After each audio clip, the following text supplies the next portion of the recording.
Estamos de volta com o nosso Saber Direito Debate, conversando hoje com o professor Fábio Medina Osório, que durante a semana falou a respeito de improbidade administrativa nas aulas do Saber Direito. E no final do bloco anterior, nós conversávamos com o professor a respeito de um aspecto específico da carreira e que dá oportunidade de falarmos a respeito da atuação no serviço público. Ele foi 14 anos, né, professor do Ministério Público no Rio Grande do Sul, e depois desse período recebeu um convite, detalhamos isso no primeiro bloco, para atuar na iniciativa privada. O professor nos dizia justamente que é uma pessoa que gosta de desafios. Isso se apresentou como um desafio novo após fechado um ciclo justamente de atuação de 14 anos no Ministério Público, apesar da expectativa de mais 20 anos de possibilidade de atuação. Neste sentido, lhe faço a seguinte pergunta, porque há sempre uma visão, quando se trata de escolhas, a respeito de eu devo ter uma decisão racional, devo seguir os meus instintos, o meu coração, há sempre uma carga emocional justamente nessas situações. O professor falou em desafios, justamente. Eu me lembro de um colega que uma vez falávamos a respeito de esportes radicais, na verdade. Ele fez um comentário que eu não me esqueci. Ele disse que algumas das pessoas mais frias que ele conheceu, e que nesse sentido, em alguns tipos de esportes radicais, eram algumas das pessoas mais frias que ele já tinha conhecido. Porque, apesar da visão, do instinto, da percepção do ambiente para a execução de muitos daqueles movimentos que às vezes põe em risco a integridade física ou até mesmo a própria vida, na verdade a perspectiva tem de ser muito segura para a execução dos movimentos, de maneira que essa integridade seja preservada. É mais ou menos a mesma coisa para uma decisão como essa, a visualização do mercado de trabalho, uma análise de risco das possibilidades, a tomada da decisão e em seguida a ação, poderíamos definir mais ou menos dessa forma?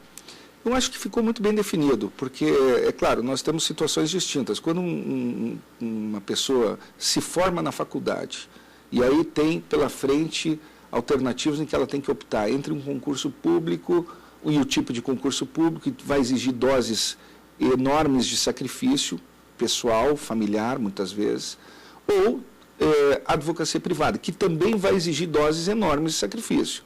Então, vai depender muito do tamanho da própria ambição de cada um, do que essa pessoa quer como desafio. E, por certo, que quando se trata de você largar uma carreira como a do Ministério Público, e tem casos, não sou isolado, são poucos no Brasil, mas tem alguns casos, Ministério Público Federal também, Ministério Público Estadual e de outros estados, ou magistratura também federal ou dos estados, tem alguns casos idênticos ao nosso. O cálculo passa a ser, talvez, ainda mais racional, evidentemente, até mesmo em decorrência da maturidade que se adquiriu com o tempo e os cenários que você tem que calcular, obviamente, os riscos que pretende correr. Mas, sem risco, você não tem ganhos substanciais. Sem cenários de risco, você não consegue ser um vencedor na iniciativa privada. Então, ela é um campo que está minado de riscos o tempo todo, e quem souber calcular bem, assumir riscos para poder obter resultados, eu chamo que a iniciativa privada tem muito resultado e risco. Né? E ao passo que no concurso público, diferentemente, você tem o risco do início de você conseguir ou não conseguir entrar, e investir muito tempo ali, muita energia, muito trabalho, muito sacrifício. E depois você tem, aí sim você vai se mover muito mais pelo seu idealismo, né, pelo tipo de carreira que você quer construir para si mesmo, do que propriamente por um nível de pressão de riscos e de ganhos correlatos que possa existir naquele universo. Aliás, num certo sentido, como diz um professor, a questão do serviço público, existe aquele ponto de vista necessário da percepção de que é um serviço público. Então, há uma contribuição para a sociedade que, se o servidor ele não tiver essa perspectiva, ele pode ter uma atuação abaixo do desejável. Mas, especificamente na iniciativa privada, quais seriam as valências, até pessoais, o que deve ser considerado, quais são, o professor até falou algumas delas já, mas poderíamos aprofundar de que maneira o que deve ser considerado, inclusive em termos de análise de si próprio para quem gostaria de desempenhar uma função na iniciativa privada, buscar um nicho na iniciativa privada na área do direito. Na verdade, Eduardo, eu acho que nós voltamos a esse ponto, quer dizer, qualquer tipo de conquista, dependendo do tamanho da conquista que você busca, tanto do ponto de vista intelectual, pessoal, profissional, financeiro, todas as dimensões possíveis, ela deve pressupor sacrifícios. Né? Se você não está disposto a renunciar, nem a fazer sacrifícios, é importante você saber que dificilmente você conquistará aqueles objetivos maiores que eventualmente você almeja. Uma especialização no sentido do... Não no sentido de ter um curso de especialização, mas uma escolha de uma determinada área em que você possa ter uma expertise, um conhecimento maior. Isso já é um nível inicial no sentido, talvez até de fazer um foco, um esforço no sentido de conhecer mais uma determinada área. Por exemplo, direito administrativo especificamente. Isso foi um gancho também interessante? Um gancho interessante, e eu até considero que, nesse caso que você menciona, é importante buscar uma inovação, buscar algo, digamos assim, que não esteja na abordagem mais óbvia e na abordagem mais generalizada dentro do mercado. Como diz o pessoal de marketing, um diferencial. O diferencial, eu acho que hoje o que vai caracterizar o profissional é o diferencial. Esse diferencial se manifesta em algumas vertentes, como a capacidade, a leitura, a capacidade de escrever bem, a capacidade de falar bem, a capacidade de articular relacionamentos, né? A capacidade de saber expressar e principalmente construir teses. Construir teses, e isso passa pelo nível dos estudos. Você repara que quando nós pegamos e desenvolvemos o direito administrativo sancionador, na verdade o grande diferencial desse trabalho, me parece que é o conhecimento relativamente profundo que nós temos também do direito penal. Ou seja, eu exerci o magistério na área do direito penal na Pontifícia Universidade Católica durante vários anos, muitos anos, inclusive na Escola da Magistratura do Rio Grande do Sul, e posteriormente é que consolidei a minha formação teórica, eu diria assim, a partir de 1994 em diante, na área do direito administrativo. E comecei paralelamente. E a junção dessas duas disciplinas não deixa de ser o direito administrativo sancionador.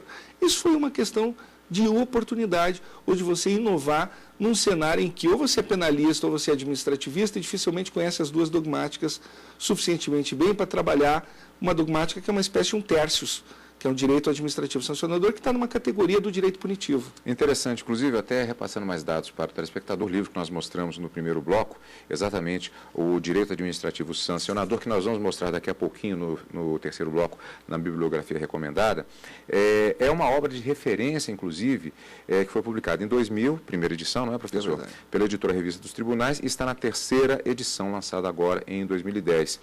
E aqui um ponto interessante é porque é considerada uma obra de referência, como o professor bem disse, a respeito deste direito administrativo sancionador. Eu gostaria até de um esclarecimento, porque às vezes até os telespectadores podem não acompanhar. É um ramo específico dentro do direito administrativo que permitiu um aprofundamento a respeito dessa tese e também entrando nessa questão que dissemos a respeito de desenvolvimento de uma expertise, um aprofundamento que se faz necessário também na área da iniciativa privada? Eu acho que sim. De fato, o direito administrativo sancionador, ele passa por um estágio de recorte, digamos assim, do poder de polícia da administração pública, mas é uma aproximação, dentro da teoria da sanção, uma aproximação do direito penal. Então, para dominar bem o direito administrativo sancionador, que atinge hoje toda a atividade regulatória do Estado, atividade sancionatória como um todo, nos mais variados domínios, mercado financeiro, mercado de capitais, meio ambiente, ordem econômica. Quer dizer, se perpassa segmentos os mais diversos, eles acabam se submetendo ao direito administrativo sancionador. O que dá uma perspectiva interessante, porque talvez o telespectador já esteja se perguntando, mas ele está falando da iniciativa privada, mas isso é direito público. Mas é necessário, na iniciativa privada, quem tenha o conhecimento a respeito desses aspectos, porque vai atingir a iniciativa privada. É necessário a defesa, a se pleitear junto ao Estado justamente nesses pontos. Principalmente porque, muitas vezes, a atuação do Estado ela não está revestida de toda a juridicidade que seria necessária, e o papel do advogado, como função essencial à prestação jurisdicional do Estado, é trazer o direito para que ele seja observado pelo próprio Estado. Portanto, o direito administrativo sancionador, ele tem essa peculiaridade do conhecimento profundo do direito administrativo, controle da administração pública, teoria dos atos administrativos, teoria do poder de polícia, mas principalmente também teoria do direito penal, a dogmática penal. as correntes que se digladiam sobre a disputa em torno do conceito de ação, em torno do alcance das excludentes da ilicitude, da tipicidade, da culpabilidade, todas essas categorias acabam incorporadas de algum modo ao direito administrativo sancionador. E esse foi o nosso diferencial, Eduardo. É um ponto interessante também que nós temos nos defrontado aqui na própria TV Justiça, no acompanhamento dessas questões, é aquela dicotomia entre estamos na era da superespecialização ou há uma expectativa no sentido de que o profissional ele deve ter uma visão ampla, correndo o risco de ser pouco focada. No caso, nós temos perguntado para vários professores e tem se dito o seguinte, não, o ideal é você ter a especialização sem perder a noção de contato com outros ramos, exatamente dessa forma, porque tudo é direito, tudo se interliga. O senhor concorda com essa colocação? Eu concordo plenamente. Em princípio, eu acredito que nós temos hoje uma lacuna muito forte no campo da teoria geral do direito, da teoria do direito. E é importante um conhecimento sólido na teoria do direito.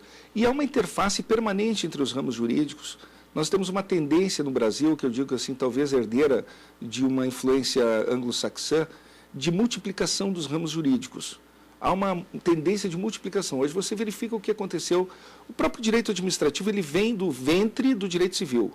Dali vem do direito administrativo. Do direito ambiental vem o direito urbanístico. Do direito civil nós temos o direito consumidor. E assim nós temos o direito econômico. E a proliferação, quer dizer, o recorte, a fragmentação cada vez maior.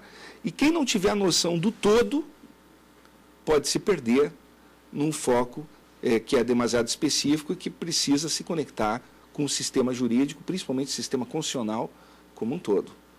Professor, uma questão também que leva a muitas interrogações, muitas dúvidas, até angústia, eu diria, por parte dos profissionais mesmo, já com algum tempo de estrada, é aquela velha questão da vida acadêmica versus vida profissional. O professor justamente efetuou seu doutorado na Universidade Complutense de Paris. Essa é uma dúvida verdadeira? Existe a necessidade de uma definição se eu quero ser um profissional exclusivamente de mercado, como se fala muito, particularmente no meio de comunicação, talvez nem tanto no direito, ou a atividade acadêmica é sim um elemento complementar, particularmente no caso do direito, e que vai fazer com que se amplie a sua visão a respeito do próprio mercado de trabalho? Eu penso que sim, a atividade complementar necessária, ela solidifica a formação do indivíduo, do jurista, do operador jurídico, do profissional, e, de algum modo, essa interface ela é extremamente enriquecedora, porque o direito ele carece de atualização, de estudos permanentes, de teses, de reflexões críticas, e o ambiente acadêmico é um ambiente crítico por excelência. Ele acaba proporcionando isso, quer dizer, naturalmente. Às vezes, os telespectadores que acompanham, por exemplo, o plenário, nós temos a transmissão ao vivo direto do plenário, e há sempre aquela pergunta, mas por que os votos são sempre tão alentados, são sempre tão grandes? Isso não ilustraria exatamente o fato de que o aprofundamento, às vezes, numa questão aparentemente simples, considerando-se as teses que são prevalecentes, a doutrina que existe e que perfaz um modo de pensar de uma época, é justamente no meio acadêmico que existe a oportunidade de se aprofundar, e aqui acabamos vendo justamente essa análise, por exemplo, apresentada num belo voto feito por um ministro durante a sessão plenária. Sem dúvida, o próprio Supremo Tribunal Federal acabou se transformando numa escola de vida jurídica para o nosso povo, para o nosso país. E eu diria que é o tribunal mais democrático do mundo, que tem cacife, que tem qualidade intelectual, que tem estatura, que tem trabalho por trás, para poder se expor, como se expõe, digamos assim, para a opinião pública, na TV Justiça, enfim, as sessões plenárias, as sessões do Supremo Tribunal Federal, mostrando a qualidade dos seus ministros, que é uma qualidade ímpar, que é uma qualidade que tem que ser louvada em termos até de direito comparado.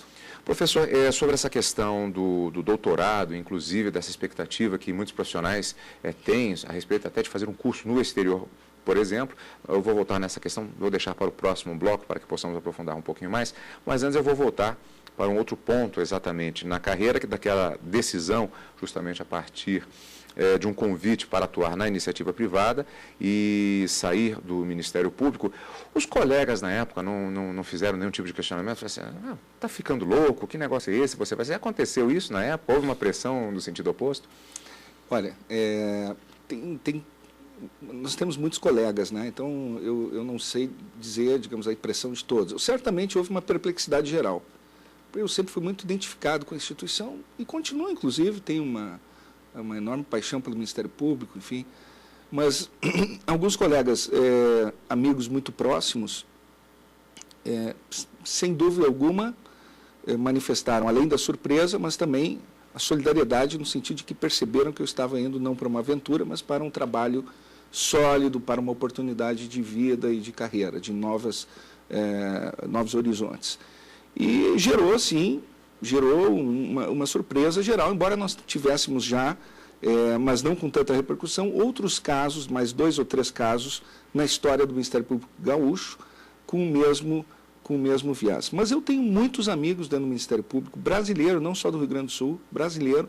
Nós percorremos o Brasil inteiro palestrando sobre improbidade administrativa, na área de direito ambiental também, direito administrativo ambiental, enfim, e travamos amizades assim incríveis. Tem até uma curiosidade muito peculiar nessa trajetória toda, que é a seguinte, Eduardo.